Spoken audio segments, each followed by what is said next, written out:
जो भी हमारे माताएं बहनें देख रही हैं उनको मैं कहना चाहता हूँ, थोनू कसम है अपने पुत्रां दी, किसी दे पुत्र पल पल मर रहे हैं, जरा दिल ते हाथ रख के दस्यो कि ये साडे नाल चंगी कर रहे हैं। इनके मेंबरान जो हैं, इनके बड़े बड़े नेता जो हैं, चुनावों के दौरान जनता से वादे करते हैं। अगर जब जनता उन वादों के बारे में पूछे नेता से तो उस वादे का कोई लॉजिक ही नहीं है।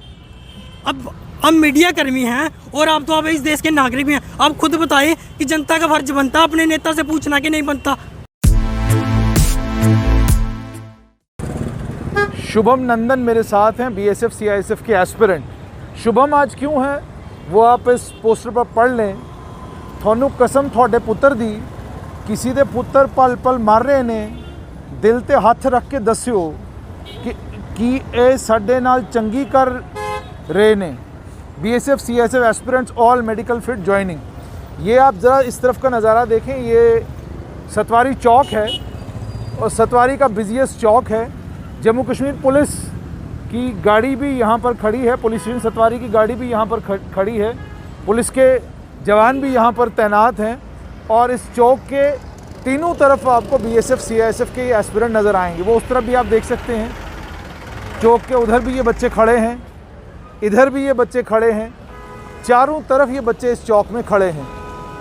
आखिरकार क्या वजह बीएसएफ सीआईएसएफ की ये एस्पिरेंट जो भारतीय जनता पार्टी के यूटी कार्यालय के बाहर पिछले कई दिनों से धरने पर बैठे हुए हैं और इनकी मांग ये है कि बीएसएफ सीआईएसएफ में इनको भी रिक्रूट किया जाए। इनकी मांग ये है, ये कह रहे हैं कि मेडिकली फिट हैं बिल्कुल और वैकेंसीज बीएसएफ सीआईएसएफ में हैं और हमसे जो वादा केंद्र सरकार में एक बड़े मंत्री ने किया था, उस समय जब डीडीसी के चुनाव होने वाले थे, चुनावों से पहले उन्होंने हमें ये कहा था कि आप अभी धरना प्रदर्शन अपना बंद करो, चुनाव ख़त्म होने दो, चुनाव के नतीजे आने के बाद आप लोगों को रिक्रूट किया जाएगा।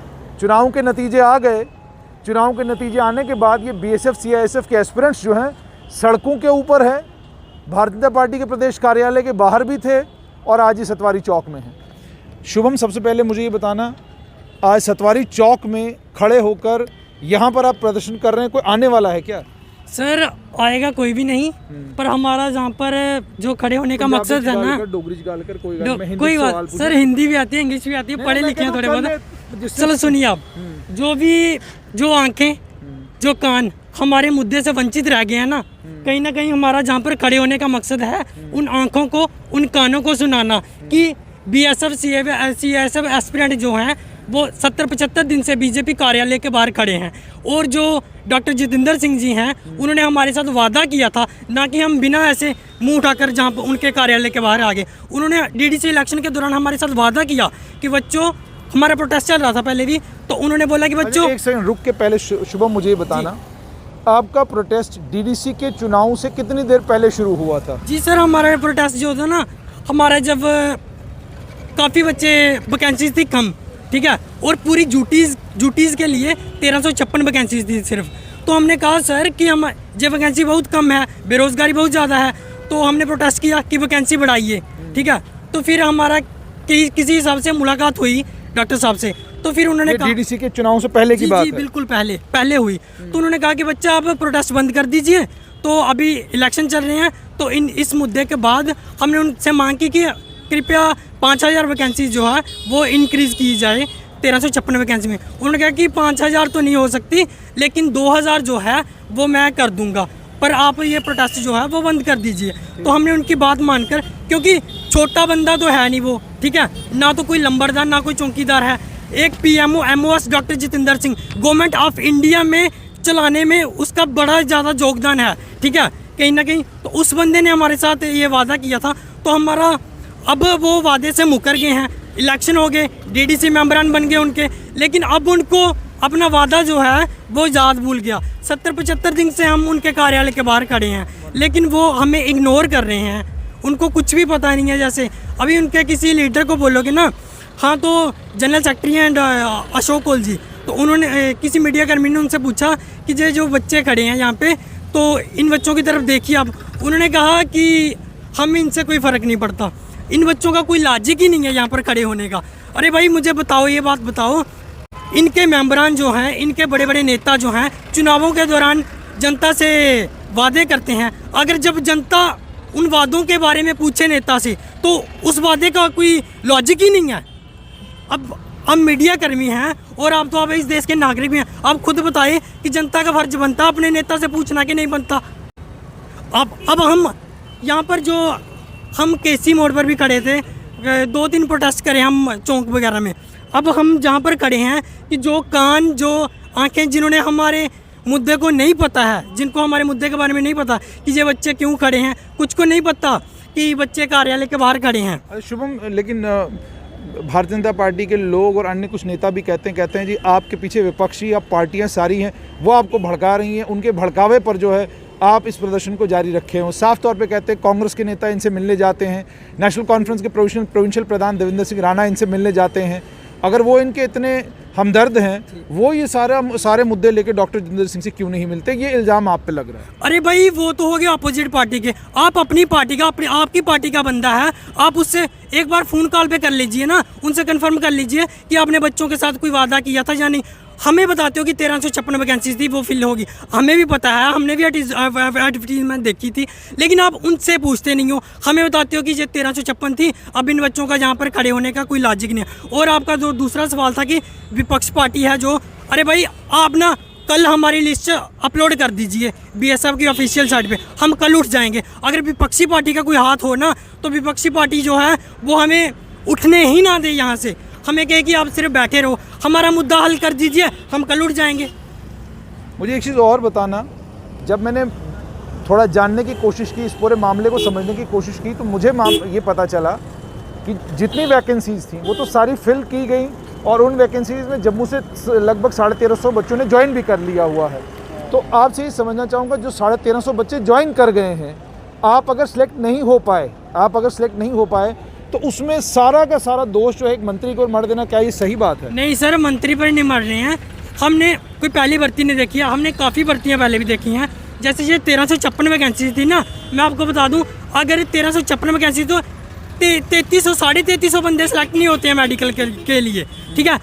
कहीं ना कहीं 1350 वैकेंसी थी, 1356 थी, तो 1600-1700 मेडिकल के लिए बुलाए जाने थे। और आपको पता है कि किसी वजह से मेडिकल में कुछ बच्चे रह भी जाते हैं, 200-300, तो जो बच्चे रह जाते हैं उनको पिक कर लेना था। आप बताइए 1356 वैकेंसी और 3350 बच्चे का मेडिकल किस मुद्दे पर हुआ? अभी तक कोई पुराना डाटाबेस दिखा दीजिए हमें कि ऐसा पहले भी हो चुका है, इतने बच्चों का हमने पहले। आपका नंबर कौन सा था उसमें? आपके पहले 1700 में थे, आपके पहले 1800 में थे, क्या पोजीशन थी? सर पोजीशन हमारी देखिए, सभी बच्चे जो है ना 70 अबव नंबर हैं, ठीक है, 70 अबव। हम ज़्यादा बात नहीं, हमें भी पता है कि 1356 वैकेंसी थी। हमें एक बात बताओ ना डॉक्टर जितेंद्र सिंह, जहाँ तो कोई अपोजिट पार्टी का लीडर है जिसने हमें बोला, अरे भाई गवर्नमेंट ऑफ इंडिया में बोल रहा है, पूरी उनकी बात है, वहाँ पे उसने बोला है। अगर कोई छोटे मोटे लीडर ने बोला होता ना, तब हम मानते कि हम गलत कर रहे हैं। PMO डॉक्टर जितेंद्र सिंह ने वादा किया हमारे साथ, फिर हम कैसे नकार दें कि यानी आप साफ तौर पर ये कहते हैं कि हमें वैकेंसी से कोई लेना देना नहीं। अगर PMO डॉक्टर जितेंद्र सिंह ने हमसे वादा किया है तो उनको अपना वादा पूरा करना चाहिए, आपकी मांग ये है। और जो लीडर कहते हैं ना कि इनका लॉजिक नहीं बनता, वो कृपया करके हाथ जोड़ते हैं उनके आगे कि आप डॉक्टर जितेंद्र सिंह से बात कीजिए, उनसे पूछिए कि आप उन बच्चों के साथ मिले थे।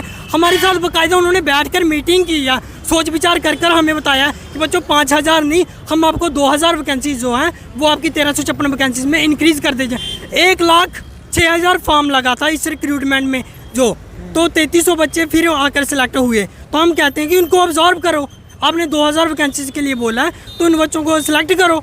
शुभम, मुझे एक आखिर में एक चीज़ बताना कि एक विकल्प और भी था इसमें, जिसके बारे में बात भी की जा रही थी कि जम्मू कश्मीर आर्म पुलिस में, चूँकि जाहिर सी बात है जब BSF और CSF की रिक्रूटमेंट का मामला है, ये मामला सीधा गृह मंत्रालय का है, और गृह मंत्रालय जब पोस्टें निकालेगा उसको पूरे देश के लिए निकालनी है, जम्मू कश्मीर के लिए कोई ख़ास वो रिक्रूटमेंट नहीं कर सकते। लेकिन जम्मू कश्मीर की अपनी हमारी पुलिस, हमारी अपनी आर्मड पुलिस, और जिसका control director general police doctor Dilbag Singh के पास है, तो आप ये मांग क्यों नहीं रखते इनके सामने कि आप अगर यहाँ नहीं करा सकते, यही रिक्रूटमेंट की एक रैली करा दो ताकि हम उसमें पार्टिसिपेट करें? सर रिक्रूटमेंट की पार्टिसिपेट तो करें, लेकिन हमारे जो बच्चे हैं ना उनकी एज निकल गई है, ये कहाँ जाएंगे, कहाँ किसी रिक्रूटमेंट में अप्लाई करेंगे? ये अप्लाई नहीं कर सकते हैं। और 6 महीने के अंदर अंदर एज कैसे निकल गई? सर 6 महीने नहीं, 2018 से ये चल रहा है प्रोसेस। और तो भर्ती का प्रोसेस जो होता है ना, 6 महीने और 1 साल के अंदर कंप्लीट करना होता है। और हर साल जो पैरामिलिट्री में हर एक 1000 पोस्टेज निकलती हैं। हम इनसे पूछ रहे हैं, आप बोल रहे हो कि ये गृह मंत्रालय का मामला है, और अब हमें बता दो कि अगर ये गृह मंत्रालय का मामला है तो doctor PMO doctor Jitendra Singh ने 2000 वैकेंसी का हमारे साथ वादा क्यों किया? ये मीडिया कर्मी, आपका फ़र्ज बनता है कि उनसे पूछो कि आपने कोई वादा किया था या नहीं किया था। हमारे साथ बात करें वो कि मैंने कोई वादा नहीं किया था। मैं आपकी बात पूरी समझ गया, लेकिन जैसे मैंने आखिर में आपसे सवाल पूछा कि जहाँ तक आप BSF CISF की बात करते हैं, आप पढ़े लिखे हैं, इसीलिए मैंने आपसे ये पूछा कि BSF CISF में जितनी भी रिक्रूटमेंट होती है वो रिक्रूटमेंट कराता है गृह मंत्रालय, ठीक है? और गृह मंत्रालय जब रिक्रूटमेंट के लिए नोटिफिकेशन निकालेगा, देश भर के लिए निकालेगा, जम्मू कश्मीर के लिए खास कोई रिक्रूटमेंट नहीं हो सकती। और हम यूनियन टेरिटरी बन चुके हैं, अब तो मतलब ही नहीं बनता इस तरह की किसी पॉसिबिलिटी का। मुझे आप ये बताइए कि जम्मू कश्मीर आर्म पुलिस और जम्मू कश्मीर पुलिस जो सीधा जम्मू कश्मीर के लेफ्टिनेंट गवर्नर के कंट्रोल में है, जिसमें director general police Dilbag Singh से भारतीय जनता पार्टी के नेताओं की बात करना भी आसान है। यानी मैं इसलिए आपसे पूछ रहा हूँ क्योंकि आपको लगभग 3 महीने हो गए प्रोटेस्ट करते हुए, और लगभग 3 महीने से आप बच्चे सड़कों के ऊपर हैं। क्या कोई वाया मीडिया या कोई बीच वाला रास्ता नहीं निकल सकता? सर कोई रास्ता नहीं गया। अगर कोई और भर्तियाँ होती तो हम उसमें भी हाथ पैर मारते, और कोई भर्ती आती नहीं है, हम कहाँ जाएंगे? अभी वो एक भर्ती हुई है। और तो आपको बता दूँ, जितनी भी भर्ती होती है ना, कई बार होता है कि बंदे का फिजिकल रह जाता है, और फिजिकल ऐसे नहीं क्लियर होता, 6 महीने पूरी प्रैक्टिस करनी पड़ती है। और कई बार होता है कि रिटर्न क्लियर नहीं कर पाते हैं, कई वजह से मेडिकल में रह जाते हैं। अब हमने सब कुछ क्लियर किया है, और ये बोलते हैं कि किसी और भर्ती में देखना चाहिए, और भर्ती आई ही नहीं तो हम कैसे? और 2018 से आप बता दीजिए कौन सी भर्ती आई जिसमें हम करते अप्लाई करते? अगर आती है भर्ती तो सर अगर आती तो हम वहाँ पर जाते, वहाँ पर हाथ पैर मारते। अब भर्ती आती नहीं है। जो भर्ती आई हमने उसमें देखा, उसमें सिलेक्ट हो गए, तब भी हमारा कुछ नहीं बन रहा है। तो आपने शुभम की बात साफ तौर पे सुनी है। शुभम 2 चीज़ों की तरफ इशारा कर रहे हैं। एक ये कि नई कोई रिक्रूटमेंट आई नहीं, नई कोई भर्ती आई नहीं, तो हम भर्ती देखने के लिए कहाँ जाते। दूसरी इंपॉर्टेंट बात इन्होंने ये कही है जो बहुत ज़्यादा इंपॉर्टेंट है। वो ये कहते हैं कि नेताओं को क्या ज़रूरत है चुनावों के समय वो वादे करने की जो वादे वो पूरे कर नहीं सकते। अगर नेताजी ने ये कहा था कि 2000 वैकेंसीज़ आएंगी तो वो 2000 वैकेंसीज़ क्यों नहीं आई? सवाल बिल्कुल जेन्युइन और जस्टिफाइड है। नेताओं से भी ये गुजारिश, वो वादा मत किया कीजिए जो वादा आप पूरा नहीं कर सकते, और जिस वादे को करने के नतीजे में ये नौजवान बच्चे जिन्हें इस वक्त फील्ड में अगली भर्ती की तैयारी करता होना चाहिए था, ये नौजवान बच्चे इस वक्त सड़कों के ऊपर खड़े हैं, दोनों तरफ खड़े हैं, हर तरफ खड़े हैं, वो चौक में खड़े हैं। ये बच्चे सिर्फ एक ही चीज़ आप तक पहुंचाने के लिए, ताकि आम लोगों को भी यहाँ पर पता चले कि इनसे कोई वादा किया गया था जिस वादे को पूरा नहीं किया गया है। गुजारिश नेताओं से भी यही कि जब आप वादा करते हैं तो वही वादा कीजिए जो वादा पूरा कर सकते हैं। जो वादा आप पूरा नहीं कर सकते हैं, मेहरबानी करके वो वादा मत किया कीजिए, क्योंकि इन बच्चों का वक्त, इनकी एनर्जी, इनका टाइम और इनके माँ बाप इनका टाइम सब कहना चाहूँगा, जितनी भी जनता JNK की हमें देख रही है, अगर हमारे साथ नेताओं ने ऐसा किया कि 1356 वैकेंसीज पर 3300 बच्चों को इस तरह मेडिकल करवा दिया, अपने खिलवाड़ किया हमारे साथ, ऐसा भी हो सकता है कि अगले चुनावों में आपके बच्चों के साथ 1300 वैकेंसीज पर 33,000 भी हो सकता है। और तो जितने भी हमारे व्यूअर्स, जो भी हमारे माताएं बहनें देख रही हैं, उनको मैं कहना चाहता हूँ, थोनू कसम है अपने पुत्रां दी, किसी दे पुत्र पल पल मर रहे हैं, जरा दिल ते हाथ रख के दस्यो कि ये साडे नाल चंगी कर रहे हैं। तो आपने पूरी बात सुन ली है। मामला सिर्फ इतना कि BSF CISF में रिक्रूटमेंट गृह मंत्रालय का काम है, और ये गृह मंत्रालय ही नोटिफाई करता है। जम्मू कश्मीर के लिए कोई स्पेशल रिक्रूटमेंट होगी इसकी जानकारी अभी तक हमारे पास नहीं है। लेकिन क्या सरकार के पास इन बच्चों के लिए कोई वे आउट नहीं है? जम्मू कश्मीर पुलिस जो director general police Dilbag Singh के अधीन आती है, क्या उस पुलिस में इन बच्चों के लिए रिक्रूटमेंट का एक रास्ता नहीं खोला जा सकता? ज़रूरत अगर जवानों की है तो रिक्रूटमेंट में इतना विलंब क्यों?